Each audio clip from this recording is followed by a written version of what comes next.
on TMZ. Diddy is facing some unbelievably serious allegations by his ex, and other women are now speaking out. This is not great for him. His ex-girlfriend Cassie filed this bombshell federal lawsuit accusing him of rape, physical abuse. She also claims that she was with Kid Cudi briefly. She claims Diddy threatened to blow up Kid Cudi's car, and then Cassie says shortly thereafter, Kid Cudi's car did in fact blow up. So she's strongly suggesting that Diddy might have been behind that. Shaq came to the office and drove the tour bus. Harvey, relax. I thought we'd drive around the parking lot, and when we got to the end of the parking lot, he said, I'm going out. No. Harvey, stop worrying about the lawsuits. And the next thing I know, we're on a really busy street. Oh my God. Meghan Markle. She went to the Variety Power of Woman Awards. She was joined with like Margot Robbie, Oprah, Leonardo DiCaprio.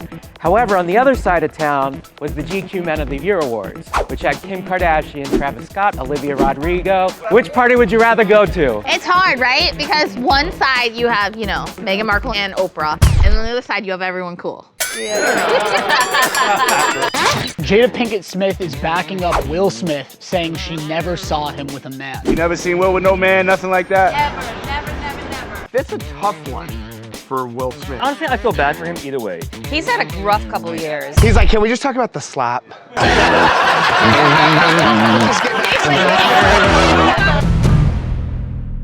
Allegations that are nothing short of horrifying made against Diddy by his ex, Cassie. Alleged rape, physical and emotional abuse, even human trafficking. His ex-girlfriend Cassie, who was with him for over a decade, she filed this bombshell federal lawsuit, and she details all these alleged incidents, and it's ugly. Cassie says Diddy beat her regularly for years. She says in 2018, toward the end of the relationship, they met up for dinner. She thought to discuss how they can both move on, but that night she says he forced himself into her apartment and raped her. Part of the lawsuit that struck me is like, God, it's so detailed, and that doesn't mean it's true. This is just an allegation.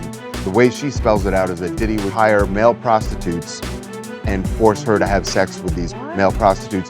And she details names, hotels, all around the country. That's the human trafficking part of it. Diddy is denying all of it, calling Cassie's claims a pure financial shakedown. His people say for months she was demanding $30 million from Diddy, or else she'd write a tell-all book. Meantime, Aubrey O'Day, who worked with Diddy while signed to Bad Boy Records, is backing Cassie, saying, been trying to tell y'all for years. She's said a lot of things about Diddy over the years, but she's never said sexual assault. Hasn't alleged what Cassie's alleged. Although she's co-signing on it. There's more. Cassie says Diddy flipped out after finding out she had a brief relationship with Kid Cudi in 2011. She claims he threatened to blow up Kid Cudi's car. Shortly thereafter, Kid Cudi's car did in fact blow up. And Cudi then came out today. His rep said, quote, this is all true, didn't elaborate on what exactly was true. Well, presumably we'll all be debating what's true or not for quite some time. So buckle up, everyone. This one's gonna get nasty. I want to ask you something. We got JB Smoove at LAX. He's on Curb Your Enthusiasm with Cheryl Hines, who is married to Robert Kennedy Jr., who is running for president. Yes. So we say, all politics aside, nothing to do with politics, how good of a first lady would Cheryl Hines be? Oh, can I just weigh in, please? Sure. Fabulous. That's kind of what he said. See how that lady supports Larry on the show, man? She corrects him, she loves him. All the above, man. What do you think the president gonna need? And we asked him if Cheryl Hines has pressured him to vote for RFK. And he gives a smart answer. He goes, I'm one of those guys that keeps my political choices to myself. Which means he's not voting for RFK. yeah. No, of course he's not. I feel like this question is impossible. Like, how are we gonna seriously talk about this politics aside? Other than like Eleanor Roosevelt and Hillary Clinton, most first ladies, they're not political. They're like, oh, anti-bullying. Put politics in the equation. I don't know what her politics are, but I flew back with her once from Comedy Fest. Yeah. And I loved her. You went to Comedy Fest? Did you perform? I spoke. Were you funny? No, I didn't do a stand-up act. Folks, growing up in Reseda. I got these women in the office. Okay. What's the deal with my cup, right? And now TMZ presents, which huge star-studded party would you rather attend? Though this is totally hypothetical because none of us would ever get invited in a million years.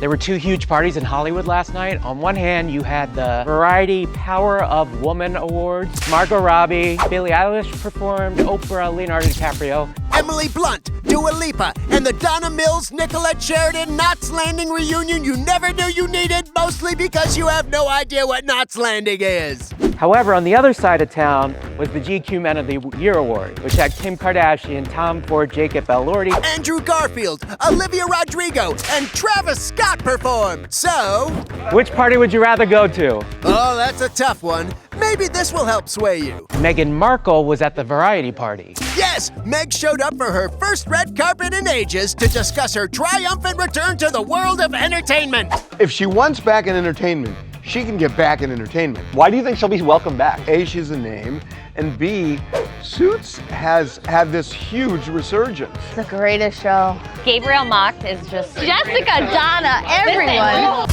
Just shut up, please.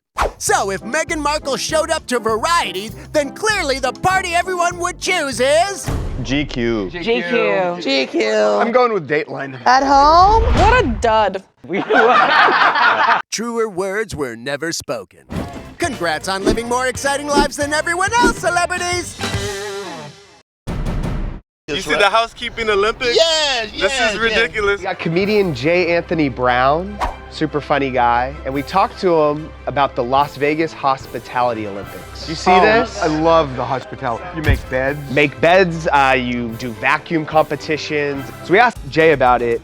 He goes, Here's something I want to say. I don't care how fast you are, you gotta stop tucking that sheet all the way down to the bottom so I can't pull the covers up, okay? That's very important. which is so true. It's totally true. Who's in Vegas actually getting in bed? Who goes to Vegas and is like, oh, I want to snuggle up in my bed and I just want to get comfortable. Oh, it's like the city that never sleeps over here. Whoever leaves the strip club in Vegas? You leave the strip clubs for a certain thing, Charles. He does it on top of the bed now. You put a black light into a hotel room, you might not stay in there, right? The music of Kool and the Gang has helped awkward white people dance for decades. But now those feet are moving no more because... One of the founding members of Kool and the Gang, George Brown, actually went by the name George Funky Brown, very appropriate, passed away after a battle with cancer, 74 years old. He co-wrote like their biggest hits. And boy, are those hits. Celebration, Ladies Night, Jungle Boogie, Cherish. But all of those songs are not just huge hits, they're iconic hits. Yes, Kool and the Gang ruled the 70s and 80s. They were so big, you kind of forget how many hits they really had. I really love them. Their music is so joyful, and you know who they would tour with? Who? The Village People. What a great combo. It's like White Wedding live. Caucasian ceremonies, YMCA and Celebration, white people just overbite. Now, let's pay tribute to George Funky Brown with a medley of Kool and the Gang's greatest songs. Jungle Boogie. Get down, get down, get down, get down. Jungle Boogie. Get down, get down. Those are all lines from the same song, but it's a banger and therefore we'll allow it. So, farewell, George Funky Brown. You may be gone, but as long as your music lives on, the celebration will never be over.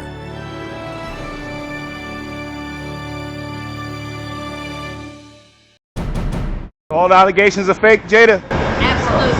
Jada Pinkett Smith is backing up Will Smith over claims that he hooked up with Duane Martin. So she was out in New York City, and a camera guy goes up to her, and he says, Never seen Will with no man, nothing like that? Ever, never. All right, cool. You do realize how it's a little problematic, these questions. What? Yes. That being gay is inherently bad. That being gay is a bad thing to ask someone, yeah. It's like, she's like, no, he would never do that. Honestly, I feel bad for him either way. If it's not true, I feel bad for him. If it is true, I feel bad for him. I agree. Especially if this guy is just trying to like blackmail him over. Hey, this guy clearly has an axe to grind. Yeah. It's gonna hurt. He's had a rough couple of years. Like, he can't just like... He's like, can we just talk about the slap? Let's just get back to that. Coming up. Kanye West, in a new unreleased song, you hear him saying he can't be anti-Semitic because he's had sex with a Jewish woman. This is the dumbest thing I've ever heard. Even if it were true, how does that intersect with all these things he said? Coming up. And the only thing that survived a car fire, a Stanley tumbler cup. The whole car got incinerated. The cup still had ice in it. Oh my God, no Be right back.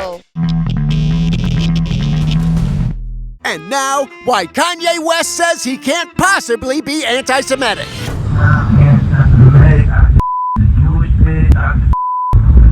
He had sex with a Jewish woman! Kanye West, in a new unreleased song that's still in the works, we hear him saying that he can't be anti-Semitic because he's had sex with a Jewish bitch. Yes, an influencer in the Middle East recorded someone playing loud music in the middle of the night. He goes out and he sees this tent where he believes that Kanye West is blasting new music that he's been working on in collaboration with Ty Dolla $ign. And you can hear Kanye rap that he can't be anti-Semitic because he had sex with a, quote, Jewish bitch. You can have sex with someone and hate them. It's not that hard.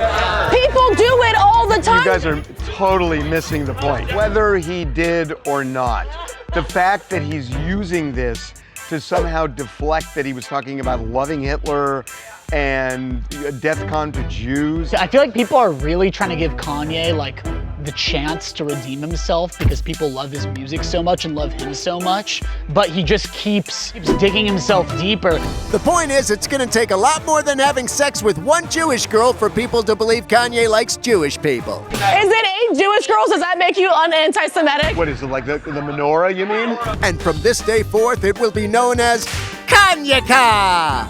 Thanks, Kanye, for continuing to make everyone feel uncomfortable. A Formula One driver, an absolute racing superstar, Carlos Sainz, had his race car wrecked during a practice for the Vegas Grand Prix. So this is a gigantic event that's going down this weekend in Las Vegas. It's a race on a street course, so literally going down the Vegas Strip. Well, somebody did not cover a grate that was on the course. And while this driver, he drives his car over the grate and it kicks the car up, it explodes something under the car. Oh my God. That's a grate on the road. How is he? He's okay, but the car could have up to $1 million damage that Ferrari is now going to have to try and repair before they race this weekend, and they're really highly upset. This is extremely embarrassing for Vegas. This event has had so much build up, and to have this happen. I think Vegas had some more embarrassing moments.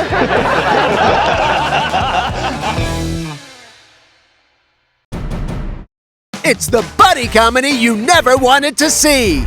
No, you can't get out this way. I'm gonna back it out. Relax. It's Shaquille O'Neal driving the TMZ tour bus while this guy drives from the back seat. You're going a little fast there, sport. I got you, Harvey. Relax.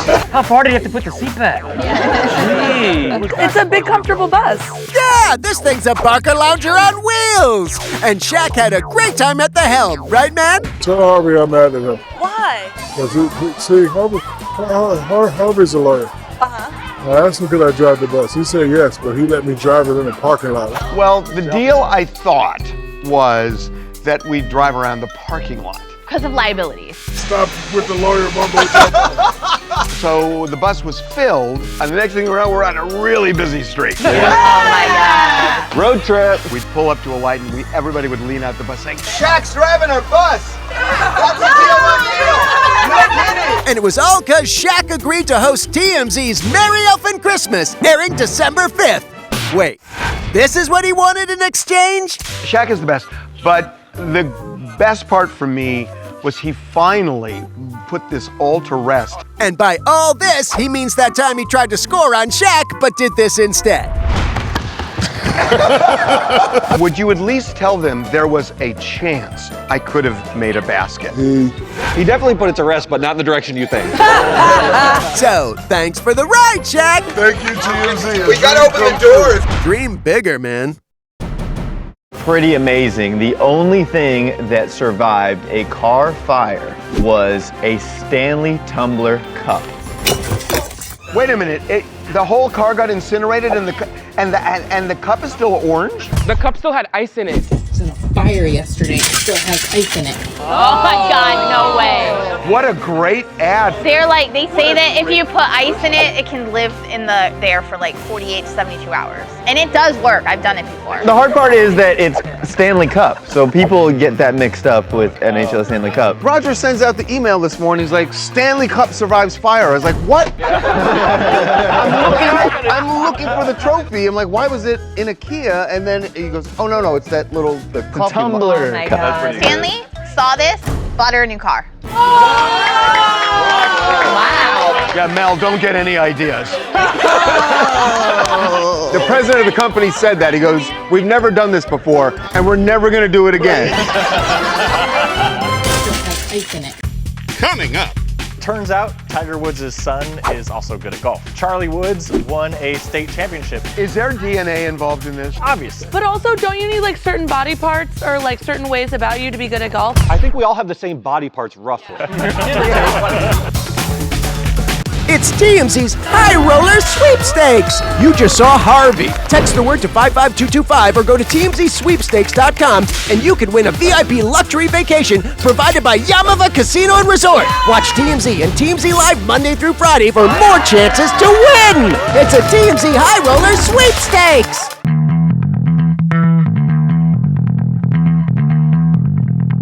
And now it's Tiger Woods' son Charlie in The Apple Doesn't Fall Far from the Tee, because his golf team just won a state championship. For his high school team down in Florida. He's 14 years old, he's a freshman, it's a team of 5.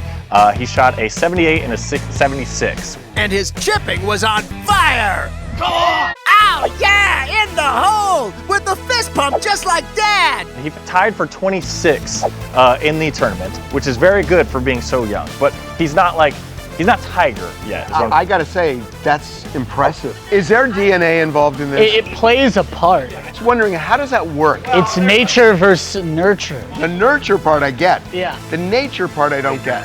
Come on, it's like how Bronny James can ball, Romeo Beckham is a great soccer player, and Serena Williams' daughter Olympia can already crush it on the tennis court. Damn, did you see that swing and spin? Total prodigy. So of course Charlie is a good golfer. It's in his blood. Golf is such a specific thing that how would DNA make your kid a good golfer? But also, don't you need like certain body parts or like certain ways about you to be good at golf? And he probably passed down. I think we all have the same body parts roughly. But some of us just use them better than others. So, congrats, Charlie. You'll get that green jacket in no time. Coming up. Snoop Dogg has given up smoking weed. So he said, after much consideration and conversation with my family, I've decided to give up smoke. And then he said, please respect my privacy at this time. So I was like, is this a joke?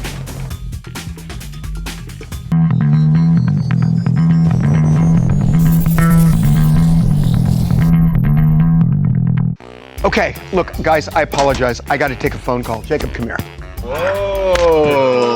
Happy Friday, everybody. Wow, so never thought we'd see this day, but Snoop Dogg has given up smoking weed. Whoa! This is the show. This is what you do when you're... So I thought it was a joke because he posted on Instagram and he's kind of laying the blame on his family. So he said, after much consideration and conversation with my family, I've decided to give up smoke. And then he said, please respect my privacy at this time. Okay. So I was like, is this a joke? Is it not? So who's calling BS? Are you doing an impression? Yeah, what is this? No. We got rapper AD at LAX, so we talked to him about it. He the most popular rapper of all time, man. If it's something he put his mind to, he gonna do that, man. Okay, but see, this is the smoke screen, right? Because he's saying, I'm giving up smoke, and everyone's taking that, and they're thinking, oh, because this is what you do. This is like his power trip right now. Yeah, with him, I don't know. Devin's leaving. What? Wait, Devin. Mutiny, it's a mutiny. What the heck? You didn't work for us. I didn't call on myself. Hey. I was just sitting doing my work. Have a good life. What the hell?